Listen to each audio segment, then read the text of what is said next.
Dobrom saradnjom sa Ministarstvom zdravlja i Češkom razvojnom agencijom Opšta bolnica Pirot dobila je novu opremu. Prema rečima doktora Gorana Petrovića, direktora ove zdravstvene ustanove, početkom 2016. rukovodstvo bolnice obećalo je nastavak rada na unapređenju uslova za boravak pacijenata. Sredstvima Ministarstva zdravlja realizovana je sanacija 2 sanitarna čvora u službi ginekologije, tako da će sada trudnice i sve žene koje imaju bilo kakvu potrebu da leže na odelenju ginekologije imate mnogo bolje uslove u odnosu na pre za održavanje svoje nege i svega onoga što im je potrebno.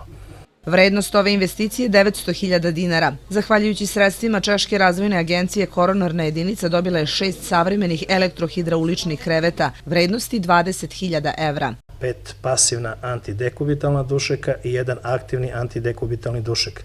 Svih 6 kreveta je smešteno u koronarnoj jedinici službe za internu medicinu, tako da prošle godine nabavkom 6 nova monitora sredstvima Ministarstva zdravlja, ove godine nabavkom 6 nova kreveta, omogućili smo boravak ljudima da bude prijatniji i udobniji koliko to može da se bude, sestrama omogućili da lakše neguju naše bolesnike i pacijente, to su pacijenti najtežeg nivoa sa infarktom srca, sa tromboembolijama pluća, sa edemom pluća i ostalim koronarnim srčanim problemima.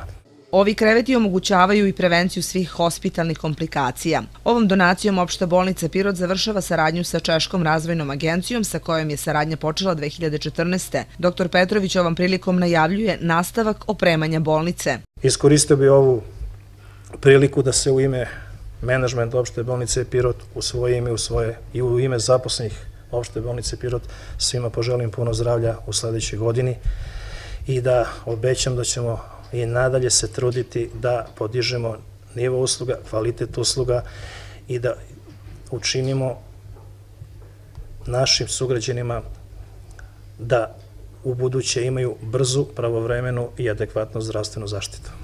Opštoj bolnici Pirot kroz program saradnje sa Češkom razvojnom agencijom bilo je opredeljeno 380.000 evra.